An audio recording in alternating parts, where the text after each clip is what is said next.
Abi.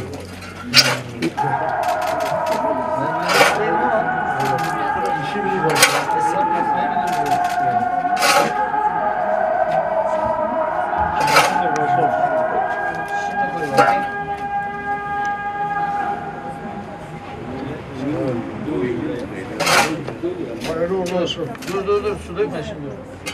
Dur daha var.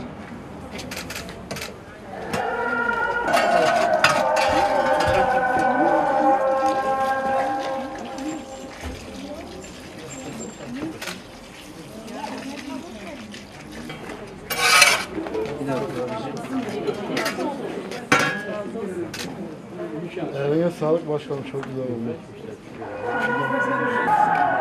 Başkanım zaten bunun ustasıymış. Hepsi çocuk. Bir şey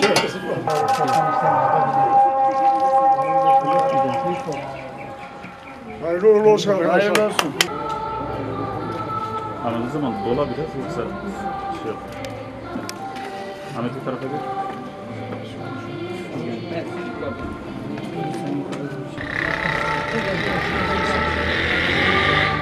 Sök. Şimdi yukarı doğru çek bakayım. Şimdi çek biraz. Az daha. Tamam. Tamam. Tamam Bunu ya. o şekilde bağla. Tamam. Bağla abi ya. Gelin ağaç dikeceğiz. Gel. Gel sen de gel. Gel sen de gel. Gel beraber dikeceğiz.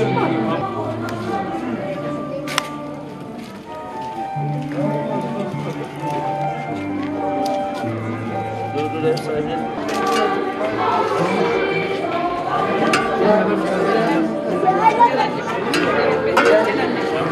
Şu taraftan gel.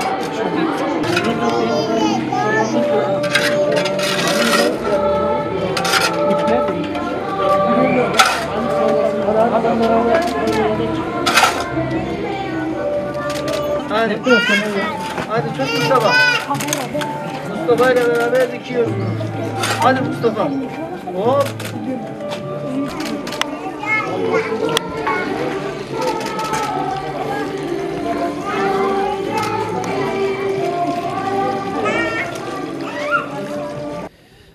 Evet, biz Gaziantep'imizin, Şahin Bey'imizin daha yeşil olması için Şahin Bey Belediyesi olarak bugüne kadar 3.500.000 adet fidan dağıtımı ve dikimini gerçekleştirdik. Bunu yeterli olarak görmüyoruz. Daha da yeşil olmasını istiyoruz. Özellikle yapılı alanlarda bizim kültürümüzde de var. Damlarda eskiden arış derdik biz. Asma. Bunun koruğundan, üzümünden bu evin halkı, komşular faydalanır. Bununla ekşi yapılır, yemek yapılır, birçok malzemede kullanılır. Biz de bu geleneğimizi tekrar yaşatmak hem de özellikle evlerin damlarında daha yeşil bir görüntü oluşturmak adına şu an 5.000 tane asma fidanı dağıtımı ve dikimini gerçekleştiriyoruz. Bunu inşallah Şahin Bey'in tamamını uygulayacağız. Böylelikle hem yukarıdan baktığımızda daha yeşil bir Gaziantep ve Şahin Bey'i göreceğiz.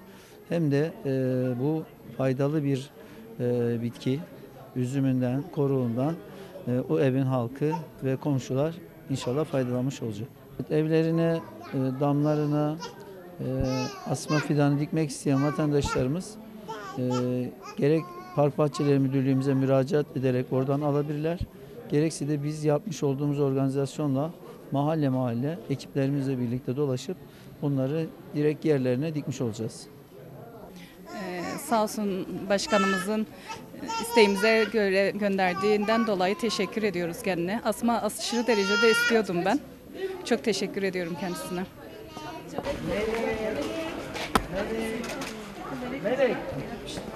Melek buraya bak. Daha yok mu? Nereden çıkıyor?